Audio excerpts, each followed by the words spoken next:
Venga. Pase por acá, por favor. Hola, ¿qué tal? ¿Cómo están? Muchas gracias por estar con nosotros. Hola, ¿cómo están?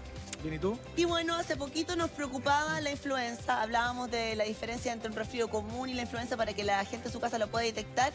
Y ahora esta nueva preocupación, virus sincicial que afecta sobre todo a las guaguitas, a los lactantes, y que va a vivir su época peak en una semana o en estos días.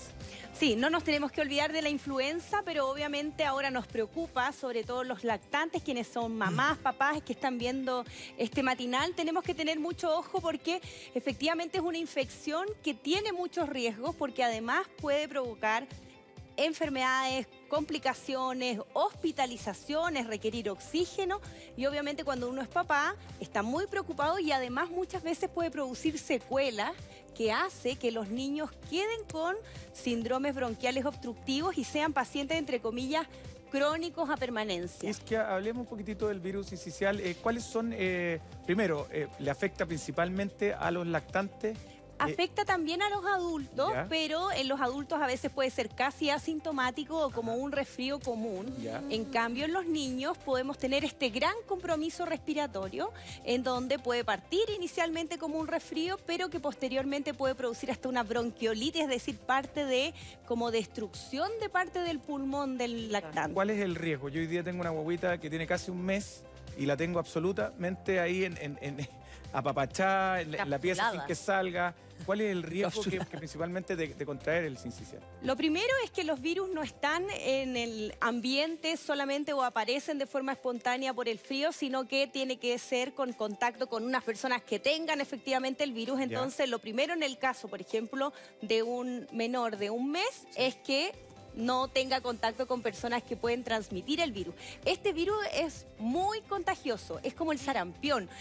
Queda mucho tiempo en el aire y con las temperaturas que tenemos hoy día, que son muy frías, los virus están felices, como estar en el refrigerador guardados para contagiar a otras personas. Los hermanos pueden contagiar. Los hermanos son una fuente muy relevante porque los niños en particular, los edades preescolares y escolares, son una gran fuente de bichos y transmisores. Ahora, de estas ¿cuáles son las precauciones que se deben tomar en casa? En casa es más fácil, porque eventualmente uno podría, como dice José, aislar.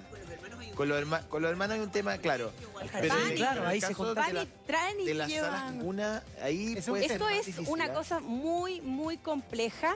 Uno, porque quienes son mamás y trabajadoras, obviamente no tienen la opción muchas veces de no llevar a los hijos a las salas cuna. Y también cuando estos se enferman, uno quiere intentar evitar que vayan a contagiar a otros niños y no hay muchas opciones. La idea es poder reforzar la red familiar y en los casos en donde son, en general el postnatal dura ahora hasta casi los 6 meses, estamos saliendo de la zona de más riesgo, pero es muy relevante poder evitar el contacto con personas que puedan tener algún tipo de estas infecciones y obviamente tomar otras medidas que puedan irritar la vía aérea, como también hemos difundido ampliamente. Contaminación intradomiciliaria, la exposición al frío, contaminante, el tipo de calefacción, todos podemos colaborar en ese sentido. Mira, antes de revisar, perdona, Pablete, los factores de riesgo, revisemos las cifras, porque son bien preocupantes. En una semana subió en un porcentaje muy, muy alto de casos, lo teníamos al comienzo. 149.000, creo, ¿no? 248.000 más o menos, que aumentó de 149. ¿Por qué aumenta en esta época? ¿Por el frío? Por el frío, esa es una de las principales importancias, porque justamente permite que el virus viva mucho más tiempo en el ambiente y obviamente esto tiene una cosa media exponencial. Si tenemos más virus, más personas contagiadas, estas van transmitiendo a más personas y se van transmitiendo, y además los adultos también podemos tener este virus como un resfrío menor. ¿Es una sola cepa o, como otras enfermedades infecciosas, presenta un abanico de cepas? Acá tenemos más particularmente, mucho más acotado que lo que hemos visto en influenza, que tenemos A y B y distintos tipos de variedades. Y el gran problema que tenemos con el VRS es que no tenemos vacuna. Se está desarrollando en Chile una vacuna, pero las medidas son más que nada poder evitar la transmisión del virus, tomar medidas y estar observando sobre todo a los lactantes muy menores cómo cursa el resfrío, y si las cosas andan mal o si uno tiene dudas, acudir a los centros de atención. ¿Veamos los síntomas?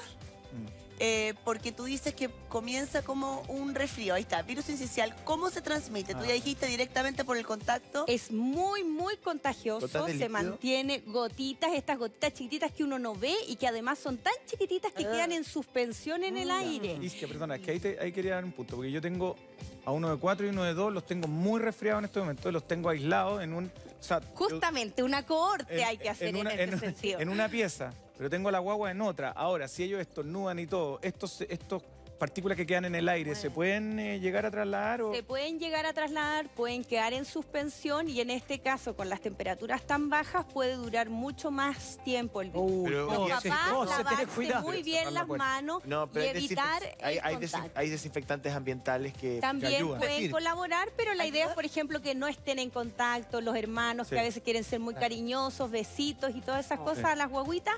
Idealmente evitarlos para que no se contagien. ¿Sirven esas o cloro o esas toallitas que tienen cloro para limpiar la superficie donde han jugado los niños? Los juguetes, por ejemplo. Yo estoy segura que el juguete es un agente transmisor de virus. Todos estos son pequeños vectores que pueden colaborar. Lo más relevante es lavarse muy bien las manos.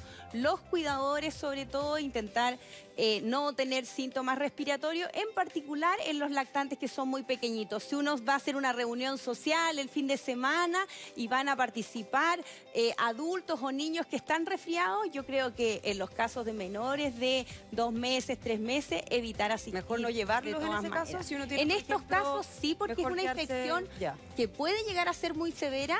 Y no solamente va a ser en ese instante, sino que además puede provocar secuelas. Es decir, tener un menor con una enfermedad crónica pulmonar y ya no solo preocuparse de ese invierno que estuvo hospitalizado, sino que pasar todos los inviernos. Por ejemplo, algún tipo de inicio de asma. Es, por ejemplo, un síndrome bronquial obstructivo en los menores, en donde en cada invierno, ya sea con cosas irritativas, sin infección, son estos menores que tienen que ir al kinesiólogo con todo lo traumático la consecuencia, digamos, más compleja es que quede una irritación crónica del tracto respiratorio y que de esa manera puedan adquirir fácilmente, invierno a invierno, cualquier tipo de agente infeccioso. Justamente porque este virus, lamentablemente, puede llegar a producir una destrucción del pulmón y va produciendo como espacios donde se pueden favorecer las infecciones. ¿Y eso queda para toda la vida, esa secuela, o mientras es pequeño? Hay niños que persisten los primeros síntomas hasta los 5 años y que posteriormente ya no tienen síntomas, y otros que los mantienen. ¿Cuánto puede durar este virus? ¿Dura lo mismo en niños que en adultos? En adultos puede ser una cosa muy corta, de 3, 4 días y un resfrío común. Y de hecho antes pensábamos que era solo de niños y ahora con las nuevas técnicas diagnósticas hemos visto que a los adultos también nos da. Perdona, aquí está, lo de la pasamos. Displasia o la bronquiolitis. Displasia broncopulmonar, que puede ser una secuela. ¿Qué significa eso? Esto aquí estamos viendo como pacientes que tengan factores de riesgo, que ya tengan algunas enfermedades cardiópatas, enfermedades pulmonares, un niño asmático, de ahí puede ser un poco más de mayor edad.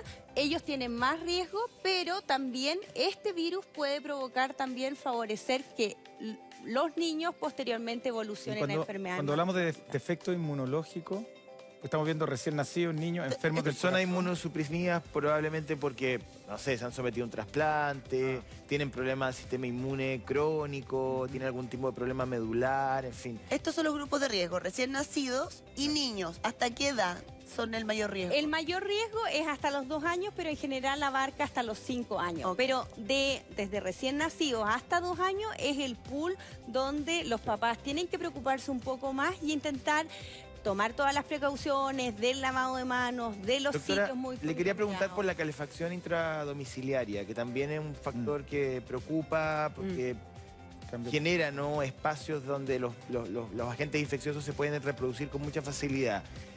¿Qué es lo óptimo? ¿Qué tipo de calefacción es óptima? ¿Y qué conducta uno debería, qué hábito uno debería tener con la estufa o con lo que tenga para calefaccionar para impedir que esto se desarrolle? Bueno, como conversamos antes, como estas gotitas son en suspensión, igual uno tiene que ventilar la casa. Como que uno ya tiene un poco de temor de abrir las ventanas, pero la idea es que en algún momento del día, aunque uno se traslade, por ejemplo, con los menores a otra habitación, aprovechar de ventilar el living o la cocina o donde uno vaya a estar. Alcanza con 15 minutos de ventilación, que le di una vez, no, con 15 minutos estamos bien. Y va a depender un poco de la corriente de aire que uno pueda generar, pero obviamente un espacio que uno pueda abrir para que el aire cambie un poco y se pueda... ¿Y lo otro es las fuentes de combustión, que era lo que se señalaba. En general, en la región metropolitana no usamos mucha combustión lenta, que son las boscas o las encimeras o distintos tipos que usen leña.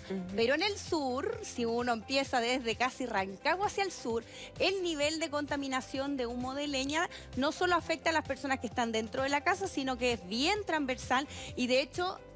hay algunos estudios que en los casos, por ejemplo, en el sur, en Temuco, en Chillán, donde la contaminación es terrible, es mucho mejor estar dentro de la casa porque hay menor contacto con la usted me corrige, uno inhala ese humo irrita el tracto respiratorio y deja todo el tejido más vulnerable a que penetren los agentes de infección. Excelente, debería haber estudiado. Es que es un gran una cosa, yo vi la prueba específica en ese momento, o sea, la prueba específica de biología, prueba académica hace muchos años atrás, y no estudié nada, porque yo pensaba en periodismo. Es que uno es muy chico. Y saqué 690 puntos. Muy bien. Mira, muy Así que, ¿y eso es mucho o poco? Mucho. No, eso, para no haber estudiado nada, está bien. Y ya salía ahí estufa parafina. ¿La estufa parafina es muy contaminante dentro del hogar? Depende, porque hay estufas y lo otro es que uno compra la estufa y nunca más la mantiene en la vida. Entonces hay que intentar también entender que todas las mecanismos de combustión necesitan algún tipo de mantenimiento. Obviamente acá se usa un combustible, que es la parafina, que va a vivir algún proceso, pero sí tiene una buena mantención y sobre todo las de últimas tecnologías ya tienen menos combustión y es mucho mejor tener algún grado de una temperatura habitable que no tener y estar en menos... Por lo menos una vez al año. Eso, una vez al año. Mantenerla. Y lo otro es la flojera que a veces uno dice, la voy a prender, hay que prenderla afuera. Sí, y apagarla afuera también. Y apagarla afuera también, exacto. Porque eso es fundamental. El nivel de abrigo, porque muchas veces uno tiende a creer que mientras más abrigo tiene el lactante, está más protegido. Yo no sé cuál es la temperatura óptima, si está sobre todo con los niños, no de repente que salen, pero como si fuera... Sí, con los hijos únicos. En los lactantes que son objeto, digamos, de riesgo en el sincicial, ya cuando los niños están... La idea es que haya un clima, como unas buenas temperaturas, en general de entre 20 y 22 grados, es una buena temperatura dentro del hogar para poder estar. Llega a la cuna y como que no lo cuenta. No lo cuenta. Tampoco uno puede estar como demasiado abrigado porque produce sudoración que después se enfría y eso también produce mayor riesgo. ¿Cuál es el riesgo del frío? Es que también limita algunos de los mecanismos de protección que tiene la vía aérea, que tiene como unos pelitos que cuando hace mucho frío esos pelitos ya no funcionan y no protegen. ¿Cómo cuidarnos? Acá hay un tema, porque acá vemos la gráfica, dice cómo protegernos del sincicial. Lavarse frecuentemente las manos es una de las medidas. Una de las medidas, además que como papás también somos vectores, así que si uno viene desde el transporte público, desde el metro, la micro y tomó una manilla, tomó donde agarrarse en la escalera, tiene que posteriormente, antes de tener contacto con su hijo, siempre lavarse las manos.